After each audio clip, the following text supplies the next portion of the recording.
Welcome to the Why Did I Get Cancer podcast. I'm Deborah Herlax Enos, a small town girl turned TV nutritionist and healthy living expert. I design health programs for the average guy or gal, including those average guys named Metallica. On September 1st, 2020, I was diagnosed with breast cancer.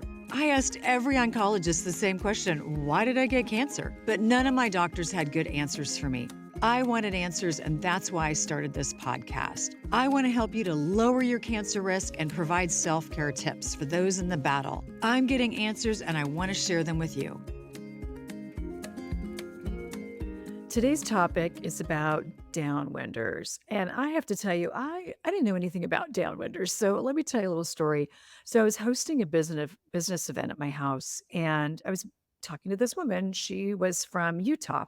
We were talking about, what do I do? What does she do? And she said, okay, you have this, Why Did I Get Cancer podcast. What do you know about downwinders? And I said, I know absolutely nothing about downwinders. And she said, you really need to look into it because it's a real tragic story. And there's also lots of twists and turns, including a Hollywood angle. And so I said, okay, well, I love me some Hollywood. And so I started looking into it. Here's the story. So it's the Cold War, and the United States is trying to really beef up their nuclear arsenal. So there was a lot of testing. And of course, this movie Oppenheimer just came out and won some Academy Awards. And so now I think a lot more of us know about the Manhattan Project and different things going on. But our government tested a lot of nuclear bombs in the US. And that is part of the tragedy, is that people weren't always warned what was happening. So let me tell you the Hollywood angle of this. And this was what really drew my attention in. So it was 1952, and it was a movie. It was called The Conqueror with John Wayne, such a huge Hollywood celebrity. Susan Hayward, also a huge Hollywood celebrity, and produced by Howard Hughes. I think we all probably know who he is too. Well, it was filmed in southern Utah during the time that a bomb was being tested, or very soon after the bomb had been detonated. And the bomb was called Dirty Harry. All these bombs had names. So I've seen pictures of John Wayne on the set of this film with his kids, and his kids have a Geiger counter, and the Geiger counter is going off, which is an indication of radiation and nuclear fallout. So here's the crazy part about this story is this movie was released, and within 5 or 6 years, out of the 220 people who were regularly involved with the filming, almost half of them were diagnosed with cancer, and many of them died, including John Wayne and Susan Hayward. So this movie and this story finally started to get people's attention, and they started to, kind of look at this nuclear detonation thing that was happening in the US, and people started finally getting concerned about it. So the amount of deaths that were associated with this movie started to really get people's attention, and people started questioning what's going on in our country. Why have there been so many detonations of nuclear bombs? And the story is continuing to be told by survivors, and the story is also continuing to be told by people in Hollywood and people who honestly are no longer here because they ended up with cancer. So we have this movie Oppenheimer that came out last summer. That piqued people's interest. There's another movie coming out in maybe middle or end of June called Hollywood Fallout. And it is the story of this movie, The Conqueror, and how so many people working on this film ended up with cancer and dying. But then let's fast forward to today's podcast, where I interview two people. One is Mark Shapiro, who is the director of a film called Downwind. It's an amazing movie. I highly recommend you watching this. Actually, it's a documentary.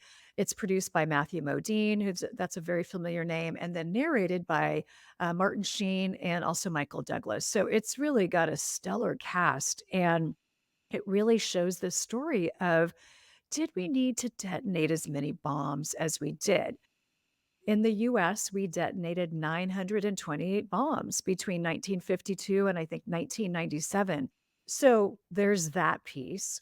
Did we give people enough warning to take cover and to maybe stay inside their homes longer than the 2 hours that was being recommended? Was Nevada the best place to be detonating these bombs? I don't know all these answers, but I'm going to present a couple of different stories to you today. One is Mark Shapiro's as the director, and the second story is a woman named Mary Dickson, and she is a downwinder.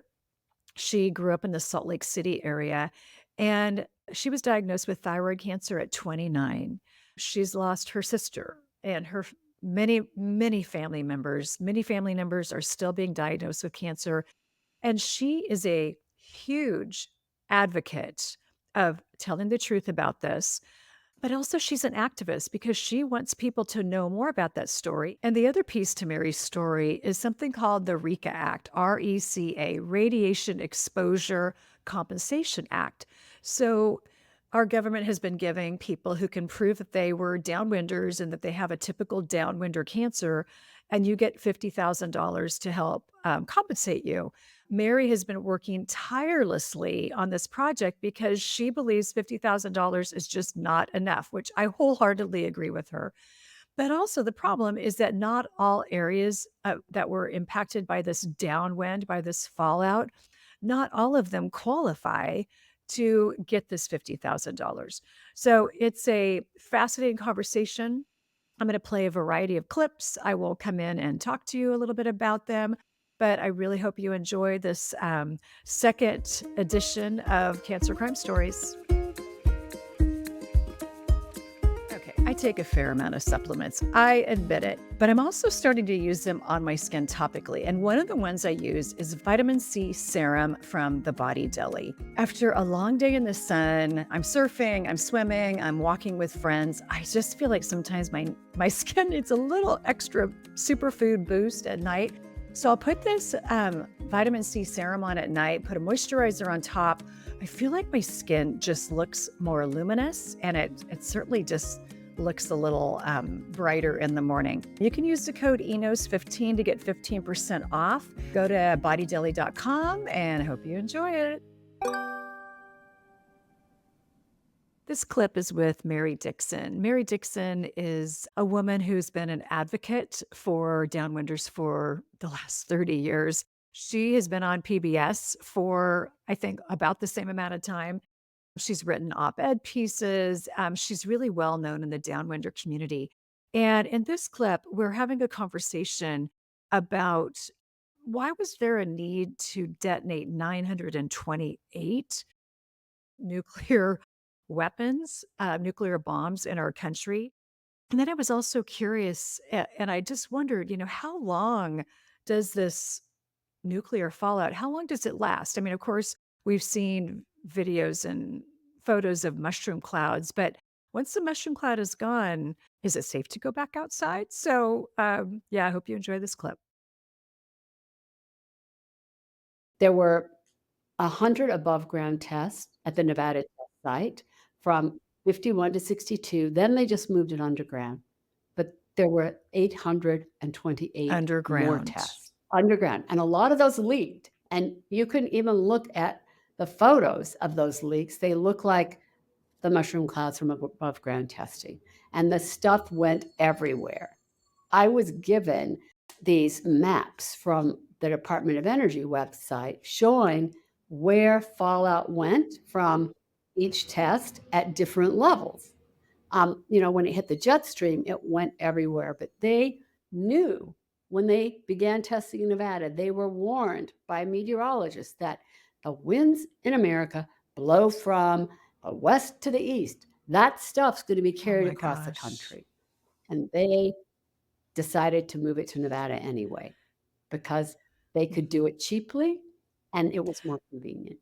And they didn't think the population directly downwind, it was such a Mhm. small population, they said, "We'll do it there." So those people were a little more disposable, perhaps? Mhm. Definitely. We were expendable. They just thought it was just Mormons, cowboys, and Indians that lived here, and even the little booklet they made from the Atomic Energy Commission to tell us not to worry. They had these really cheesy little cartoons of cowboys, and I mean, they made it look like we were just a bunch of yahoos. And they actually said in there, many of you have heard reports of Geiger counters going Mhm. crazy these days. Don't let it bother you. Really? Oh, yeah, from the beginning, they covered up, they minimized, and they outright And I would lied about it. imagine too that, with the Native Indian or Native American and Indian population, perhaps there was even a language barrier? Sure, because well, and this is the thing that I think is really sad. There are a lot of uranium mines Mm. on native lands, and they were given no protective gear, nothing. They would go home with that dust, uranium dust, all over them, their clothes, take it to their families, and the water and the land on those reservations is still contaminated with uranium. Yeah. Yeah, because, how long does radiation stay on the planet once it's released? Well, that's a great question because uranium has a half-life of so many thousands and thousands of years that it will be here as long as the planet's here. Plutonium has a half-life of Oh my 24,000 gosh. years. It's here to stay, is what you're saying. Mark Shapiro is the director of the documentary Downwind. I was curious and I asked him, why Nevada? What made Nevada really stand out as a place to detonate so many nuclear bombs? Because I would think, in my mind that doesn't know much about this yet, can you detonate them at sea? Would that be a safer place? So we had a really interesting answer about, why Nevada. And quite honestly, how Las Vegas kind of embraced, because it was not too far from Las Vegas, how Las Vegas really actually embraced this whole Cold War preparation. And they would actually even have nuclear detonation cocktail parties. And they had like a Miss Atomic Bomb ceremony. So it kinda gets weirder and weirder, so hang in there. Gotta listen to this clip. Why did they choose this land?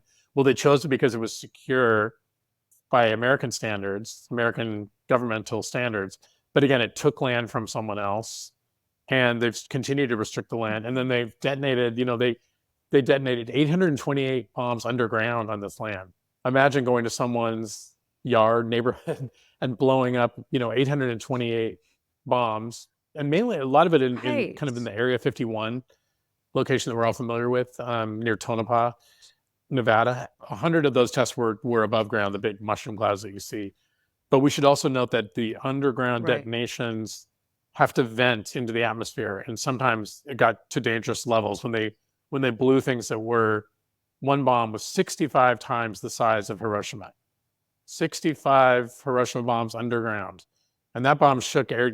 San Francisco and Los Angeles, they felt it, and it was a Oh my remarkable gosh. explosion. They were testing to see whether they could do plowshares programs, like maybe they could blow up an area to create a port, and they could build bridges and things like that. But it Mhm. also had a Oh, an okay. arsenal use as well. But anyway, so that's why Nevada was chosen over locations like in near where White Sands, near where Alamogordo was. They also looked at North Carolina, places in North Carolina, but they chose Mm. they chose the location, and in their eyes, there were fewer people living in and around that area. They knew, if you read government documents, they knew that at times, based on the weather, that the radiation was going to go somewhere, because they were going by forecasts from the weather whether they would blow up a bomb. And actually, they tested bombs to make sure that the bombs were that the wind was going eastward, away from major metropolitan cities like Los Angeles and Las Mm. Vegas. But if you think about it, it goes somewhere. So that somewhere It does tended to go be somewhere. locations that the government said it impacted. This is a direct quote that Matthew Modine also cites from the government: low use segments of the Mhm. population. And didn't some, government, um, quote was it was cowboys, Correct. Yeah, Indians, and Mormons. that's who they said they affected. And actually, if you go Yeah. further into that document, and there's a document, Project 4.1, the government said, well, these people, the low use segments of the population, are more like us than mice. Direct quote, more like us than mice. So in our film, we have someone quoted saying this as well. This was, the individuals that you mentioned, the Native Americans, the Mormon communities, the Mhm. ranchers, cowboys, were impacted in a way because of the lack of infrastructure in those communities. Mormons had a strong infrastructure, but they also didn't, and we've spoken to several Mormons to back this up. They do not generally speak out against the government, and they sort of, Mhm. as a community, they tend to keep to themselves and tend not to get involved in government affairs. So in a lot of ways, it was a perfect location for the testing, Yeah. because it impacted, in effect, marginalized communities with less voice, let's say. And in terms of the Shoshone Nation, almost no voice. And when they did the detonations, we talked to Right. people who worked at the test site, and they said that they warned everyone who was, before a bomb went off, they would warn everyone that there was going to be a detonation. So that was a hunter, that might be, Mhm. someone out there getting wood or whatever you would do, hikers, campers, that, hey, there's going to be a detonation. But a lot of people that we spoke within the Native American community denied that anybody ever spoke to them or their relatives. And by the way, there was a language issue, language barrier, and Right. lack of, even if they put something on the radio, it's not a radio that's going to reach everyone. And so there's a lack of Mhm. trust that is involved in those communities. And you can see it. A lot of the Native American communities didn't have the records that they had, that some of the Mormon or other rancher families had. So they didn't have as much access to healthcare that others would have too. So Mhm. it's a very complicated scenario. In this clip with Mary, we're talking about the Cold War. Most of us weren't around during that season, but we also have history, and it's important to know our history. And Mary was saying, she made a really interesting comment in regard to the Cold War and nuclear bombs, that the only nation to bomb the US with a nuclear bomb was us. There was a really sobering thought that we actually bombed ourselves. Here's the clip. And they moved it to the continental US to Nevada, like only how many miles outside? I think it's like 60 some odd miles outside Las Vegas.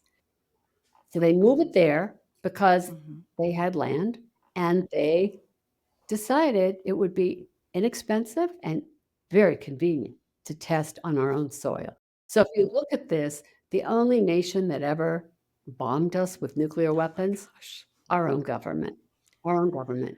So I always say we were casualties of the Cold War. And I had a friend who always said, we're veterans of the Cold War, but we never enlisted and nobody will ever fold the Oh flag over my our gosh. coffins. You're absolutely right. When you think about it like that, you had no idea. And if, the government's saying, "Hey, there's a mushroom cloud, stay inside for a couple of hours." That's what I've read from, other accounts. And so I would just assume, okay, it's safe after I don't see it any longer. It's now safe. Yeah. And that's the thing, it's not, because once it goes up in that mushroom cloud and the winds blow it, wherever it rains, wherever it snows, sleets or hails, it brings it down to the earth and it gets into the ecosystem and into our bodies. It was in the milk we drank, it was in the vegetables we ate. I mean, you can't prevent it from going into the human body once it's out there. You You cannot cannot contain contain it. it. Okay, y'all, this was probably the clip that continues to make me cry, honestly. Mary was explaining to me about atomic veterans. Over 200,000 service members were forced to watch the nuclear testing. And of course, they experienced an incredible amount of fallout. They weren't allowed to not participate. Otherwise, they would be brought up on disciplinary action. And I come from a long line of military people, and this is probably why it's so hard for me to talk about this one because my dad was in the military at that time. And I just I'm so grateful to have had my dad for so long, and if he'd been part of this, I probably wouldn't have had him for very long. So much leukemia, and those military people who were forced to watch the detonations. My husband's former military, my father-in-law, I've got cousins. I mean, we are a military family here, close and distant, and, so again, this one really impacted me because I'm so proud to be part of a military family, and I know those people were too. And for them to have to be forced to put their health on the line, also, back then they didn't know that, it would change your DNA, which means you pass it down to generations. But there was enough information at that time to know that it would be dangerous, but, our government wanted to see what would happen if we did get bombed in the US, what would happen to military people. So listen to this clip. Exactly, and I always ask that. I've had so many people ask me, "Why so many? Why so many?" Because our country tested more nuclear weapons than any other country. Like, more than half of those tested worldwide were done by the US. So, yeah, why did we need so many? They even do you know what even happened? And this is so horrible. The Nevada test site would have soldiers stationed near ground zero when they blew up tests to see what the effect would be should we ever be involved in a nuclear war on our armed forces. And many of them have already died. I was friends with a one atomic veteran who lived in Colorado and wrote beautiful books. He was a poet. And it was it was tragic what they did. They were literal Oh guinea my pigs. gosh. So apparently the testing that was done on animals wasn't enough information to prove that it was so toxic and dangerous? They wanted they wanted to see what it would do to our soldiers in the event of a Okay. nuclear war. Okay. Put them Put right 'em there. right there. I mean, our own government Mhm. endangered us in the name of Mhm. national security, and I tell you what good does it do a government if it's just gonna Right. poison its own people? They Yeah. poisoned their own. Yeah, you're right. Years ago, when I had no idea what I was doing in the kitchen, I asked my friend Gina, who was a chef, I said, "How do you make chicken taste better?" And she said, "You got to remember this: boneless, skinless, tasteless." And I really took that to heart. So she always told me the bone gives so much flavor and so much moisture and actually a nutrient boost when you cook it bone in. Well, fast forward to today, and I got to tell you, it's not easy to find bone in chicken. And this is why I love Butcher Box because they have bone in chicken thighs. They are free range and they are organic. It checks all the boxes for me. And right now, for my community, you get free chicken, free bone in chicken thighs in every box. That's up to 3 pounds of free chicken in every box for the next year. And bonus, you get $30 off of your first box. So go to butcherbox.com/Enos. Then use the code Enos, all lowercase, $30 off your first box, free chicken thighs, organic, free range for a year. I promise they're going to be bone in, which is going to make your chicken taste so much better, be so much more moist. You'll get lots of compliments. I promise. I promise as much as I can promise. Enjoy. Mark Shapiro spent a tremendous amount of time and energy really researching what the atomic veterans went through.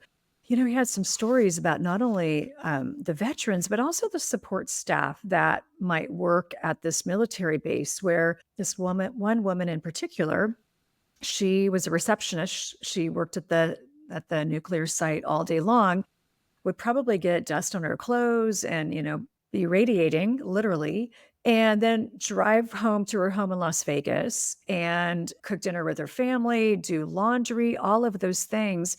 And he was telling me how ill actually the entire family got within a few years. And so, we think about these atomic veterans. I'm certainly a lot more aware of them now, but you don't really think about, the support staff, the receptionists, the secretaries, the police in the area. They were all, truly victims of this fallout. So they made thousands of films and thousands of images, and a lot of films similar to the one we show in our film. One is called Atomic Test in Nevada, which kind of talks about what happened in St. George, Utah, when there was a bomb that was detonated during the time of the making of The Conqueror. There was a bomb a year before the cast arrived on set.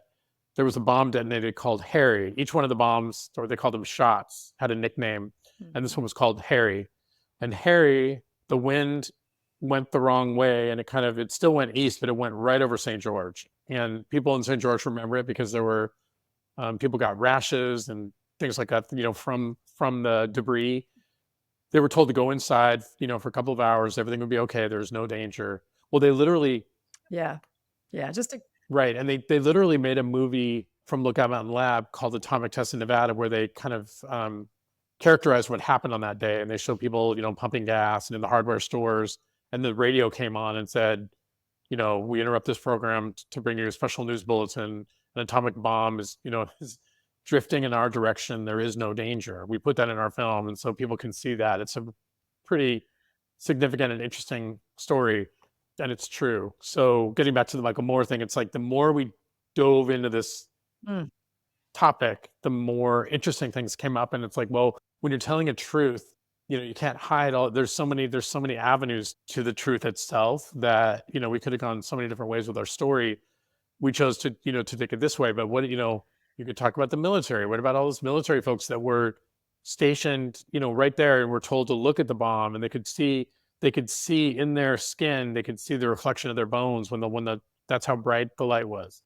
And the numbers of cancer that those military people got. And they were also interested in psychologically testing the soldiers. So that's a whole other topic. And they were exposing Wow. American soldiers to atomic Mhm. bombs.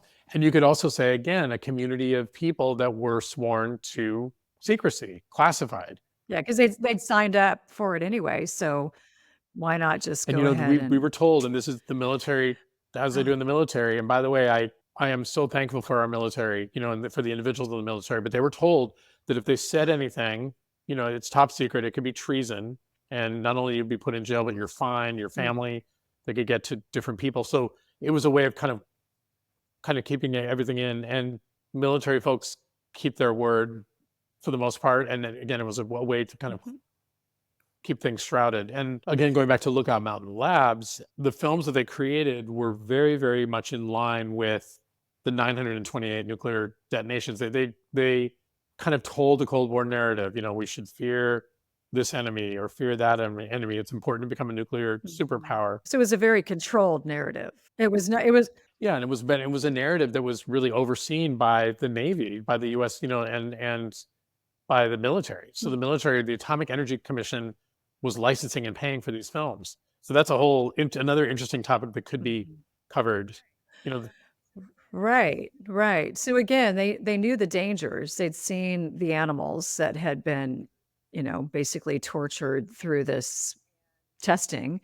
And of course, you put 2 and 2 together. I mean, when I got my health science degree, we worked on great. cadavers, we worked on animals. I'm not proud of it, but we did because there are correlations between a rat and a Yes. human or a cat and a human. There are correlations. So yeah, so they knew and they shifted the narrative to work for them, probably Yes. also to keep people quiet because if that reluctant activists had happened in the late 50s, early 60s, could this have shut things down? Even Claudia talks in the film about, it was seen as sort of she was cast aside a little bit by her community because she was going to the test site and protesting, even not even that long ago. And like you said, it was into the 90s.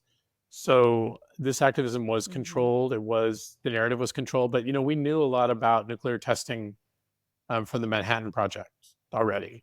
We knew about that because not Right. only had we tested the bomb in New Mexico, but we'd also dropped 2 bombs on populations, and so in Japan. Mhm. So we did know about the devastation of the nuclear bombs. What goes up it has to come down, right? Anything that goes up goes down. Well, for people in St. Louis who aren't getting anything, or people in Washington State or in Oregon or New Mexico, they were part of this war effort, so they should be compensated for what's happened and for the future. I think one other thing you brought up that was really important is we say it was 1951 to 1992 when they did the testing in Nevada, but like you said before, the generations past that, so they'll continue to Mhm. pass it along, and it could skip a generation, or Correct. maybe it doesn't, but there are unique cancers that only military people are getting. I mean, almost to a T. We talked to some That's right. military folks that talked about That's right. the men that were dropping they dropped the atomic bombs in Nevada from airplanes. They used balloons. They used towers, but the men, because Mm. for the most part they were men, but the people that, when they were flying over dropping Mhm. bombs, the leukemia was a big, took a lot of pilots' lives.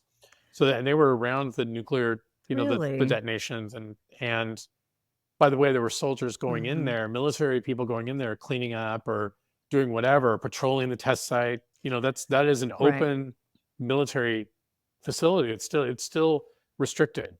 Right. And I'm sure they didn't. I mean, what kind of personal protective Yeah. gear could you wear that would help you? And what was really available in the 50s, you know? We talked to some people that were working at the test site for the Department of Energy, and they were there doing things, desk jobs, but they were coming home every day to Las Vegas. This is Mhm. all working in, at the test site, and going home to Las Mhm. Vegas every day. Well, we interviewed a woman who, she herself has cancer, her husband has cancer, her mom died of cancer. Her mom worked on the test site, so did her dad, so did her grandfather. They all died of cancer. Mm. And she's convinced that when they came home, the daughter was helping out by doing the laundry, and that she was around it. She still lives in the same home, and now her husband has it. So there's a line that connects the dots, but it's not like an There accident is that a car line. accident that you Yeah. see, and okay, there's the impact, there's the injury. Here, it's a more of a long term Mhm. thing. Right, Right. because it could be 10 years, you know? I mean, look at that film, The Conqueror, with John Wayne and Susan Hayward, a Howard Hughes film. And within 5 years, I think it was, half of the out of the 220 people who were regularly working on the film, 90 something. Yes, and that was from the People magazine article that we found. We actually found the writer of the magazine article. He wrote it in 1980. They talked about that, and yeah, half of the casting crew died of cancer. And he Yeah. it's interesting for him. He talked about how, when he was doing the story, he was surprised. He had come to the story because there was an activist there. Irma Thomas was her name. She's also a significant downwind activist who has passed away. But she was a significant force in telling people about the tremendous, numbers of leukemia. The leukemia rates were high in St. George, so they went to St. George, and then the writer found out that John Wayne was making a movie there, and he actually was in contact with Patrick Wayne's brother, and Mhm. was asking about his dad, and they had all visited the set of the Conqueror as well, and so it was all very surprising. This clip from Mary really, shocked me, and it has to do with Kodak film, which who would think Kodak film and, nuclear fallout? But as the film was being processed in upstate New York, what they realized is that the nuclear fallout was impacting and fogging the film. So, I mean, honestly, you just have to listen to this clip to really believe it. But the Kodak company got permission from the government, so they got early warnings of when the nuclear bombs would be detonated because ended up being good for business. But people didn't necessarily get the early warnings. So give it a listen. There was a test, well, the very first test in 1951 fogs the film of Kodak in Rochester, New York, because they were packaging the film in these corn husks from Indiana, where a lot of fallout had settled. It was fogging their film, and the government agreed to give them advance warning of tests to protect the film. They never cared about the people. Then in 1953, there's a test called Simon. Bad test. It collides with the worst thunderstorm in 100 years over Albany, Schenectady, and Troy, New York. Rains out, and there were researchers at the Rensselaer Polytechnic Institute who measured it in the rainwater. Wow. They knew it was falling out there.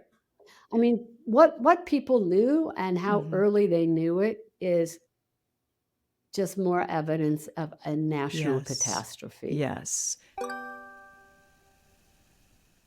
These last couple of clips with Mary, we talk about the movie The Conqueror, that Howard Hughes production with John Wayne, where 95 people at least were diagnosed with cancer and died soon after filming.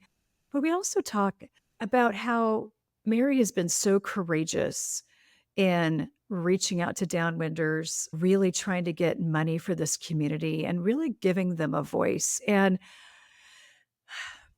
she's just really committed to keeping going. She is a woman of great courage. I love her heart. And she truly just wants the best for people. So I hope you enjoy these clips. With John Wayne, Susan Hayward. It was a Howard Hughes production. And it was filmed in It was in Snow Canyon in southern Utah, but it was filmed during a test called Dirty Harry that was Mhm. incredibly dirty. And cast and crew, half of them ended up getting cancer by the 80s. I don't know how many more of them have contracted it since then, but by the 80s, about half of them had. And you know what they said when it came to their attention? There was one official who said, "Oh my God, I hope we didn't kill John Mhm. Wayne." But it took it happening to stars and celebrities before they paid Yeah, attention that to makes it. sense, doesn't it? Yeah. Yeah, it's like Nobody nobody cared. cared, nobody cared. And then no, and there would be people who lived in Southern Utah who were, trying to get attention for it and who were taking names of all the people in their neighborhoods who had died or who had cancer and keeping charts up in their house, and Hmm. nobody listened. Nobody listened, and people would tell them to stop doing it, that the government had to do this, and meanwhile, they're getting sick and dying, and the livestock down there was dying, and the government kept doing it, but nobody really paid attention until those movie stars So got once sick. John Wayne died of cancer, and then Susan Hayward also died of cancer. So once Agnes had died of so cancer, many so out of many of them 220, did. I think every 220 people in the film, 90 plus got cancer and died. So once that Yeah. started happening, that's when maybe the country started paying a little bit more attention. That's when finally, I think it was People Magazine that Mhm. did a story. And that's when people finally started paying attention. But here we are, all these years later, decades later, and people still are pretty oblivious to that Yeah, part of they our really are. I history. mean, I've been in health Yeah, and wellness for my entire career, and it wasn't until yeah, somebody mentioned this to me at a business event that I should look into downwinders, and I thought, "Huh, never heard of downwinders." yeah. And most people haven't. They'll Mhm. say, "What's that?" And you'll tell them when I tell people that there were 928 nuclear bombs, all more powerful than those that devastated Hiroshima and Nagasaki, exploded on our own soil, they're Shocked. shocked. People are absolutely I don't shocked. think Yeah. right. They have no idea. I mean, it's not I was taught just in gonna say, history I do not classes. remember in my US history classes in high school or college ever No, having a discussion about this. no, no. All we ever heard was that dropping atomic bombs saved lives and ended World War II. We never heard what We it did didn't, to the or we people never really here. heard what it did to the people there. No, we didn't. Mhm. We didn't. No, we don't know how many of those people were really killed. They always say 200,000 outright, and it's like, "Oh, what about all Right, the I'm people sure who that the got killed?" numbers are twice that of people who I'm had sure. DNA Yeah. changes and then handed it down Oh, from all generation of to it. generation. As a friend of mine who's fellow activist says, she's in New Mexico, she says, "We'll keep fighting for this until we get it passed or we're in the Oh, ground." And it just kills me. It yeah. really kills me. Takes a lot of courage to continue to walk this out, Mary. I don't Oh, know how you do it, yeah. but you do, and, God's given you a mission here, and you are walking it out every day, and I can see your beautiful honestly, your beautiful attitude Thank about you. it, because you wanna help Well, people. yeah. I mean, I'm gonna cry now, but What else do what you else do we do? do What else do you Yeah, to take care of them? I mean, I got better, yeah, knock on wood. So I just feel like I you're have to doing it do for it for all the them. people who lost and who are, Yeah. still suffering. It's really hard, and it just kills me when the excuse we hear from government so often is, "It'll cost too Oh, much, it'll cost too much." And I think, look at what you've invested in these weapons of right, war, these and mass right. destruction. Like, this country has spent over $12 trillion on nuclear weapons since the Manhattan Project, and they are on track to spend 1.5 trillion more in the 30 next 30 years. years. And I think you're going to keep doing this, even though you haven't taken care of these weapons have Oh already my harmed. gosh. And they say there's not the There's plenty money, of but money. there's plenty of money Yeah, for the it's just it's a weapons. choice. All right, I think we can all be in agreement that that was a hard story to listen to, all the stories. And I'm left feeling like, what can I do? And I'm also really grateful that I'm not a downwinder. So, what can I do for people who are? Here's where you come in. So, I had this discussion with today's guest, Mark Shapiro, and he said that the RECA Act is basically going to be dead on June 10th of 2024, and that has happened. It passed the Senate, but it didn't pass the House, and I don't know that it even got how far it went in the House. So this is the act where people get a lump sum of $50,000 for their radiation caused cancers.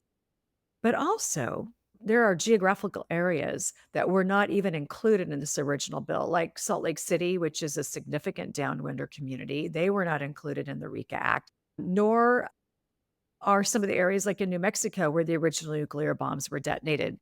So, what can you do? You can reach out to your congressperson. I've got a lot of information tagged in the show notes. And Mark was saying, it doesn't take all of us to reach out, but just if a handful of us reach out, we might be able to get the attention of Congress and get this bill passed and get these people some relief. So I thank you in advance for your consideration of doing that. And like I said, I know it was a tough podcast today, but thank you for listening to my second edition of Cancer Crime Stories. Okay, I want to tell you about my favorite mocktail, which is Martinelli Sparkling Apple Cider. It's a great sub for champagne or for other types of drinks that we might be drinking in the summer. And I have to tell you, since I had breast cancer, I'm paying a lot more attention to the things that I'm putting in my body. One of the studies that I read was a 2016 study at University of Houston. And what they discovered is that alcohol fuels estrogen that can drive breast cancer growth. That is really shocking. And then I went on to take a peek at, okay, so how many drinks can I have a week? And this was on the website breastcancer.org that filters through a lot of different research. And they found that 3 drinks per week increases breast cancer risk by 15%. So I got to tell you, I do still have alcohol, but it's kind of a special occasion thing now. And this is why I'm so grateful for Martinelli apple cider. It's a non-alcohol alternative. It tastes great. I still feel very festive, and I put my mocktail in a glass, like a champagne glass, and it makes me feel very special. And then sometimes I'll do other add-ins, like maybe I'll put a little cranberry juice in it or, pomegranate and just make it even prettier. So Martinelli apple cider is available all over the place. I usually end up buying mine at Costco because it's just such a great deal. So enjoy your summer and enjoy your mocktails. Hey, y'all, can you do me a favor today and go and leave a review of this podcast? I know that the more great reviews, wink, wink, emphasis on great, reviews that I get, along with more downloads and more subscribers, that pushes this podcast out to people who might normally not even find it. And the reason I started this podcast and my real heart for starting this podcast is that I needed this information. It wasn't available. And so I started a podcast so that I could be a blessing to others. So you're a blessing to me just by being here. And again, thank you for your support. Thank you for your positive reviews and all of the notes that you send me. And also just wanted to say, hey, keep in mind, I'm not a doctor. And if you need medical advice, please reach out to your team. That is going to be just the best source for you because they know you. So again, I hope you enjoyed this podcast.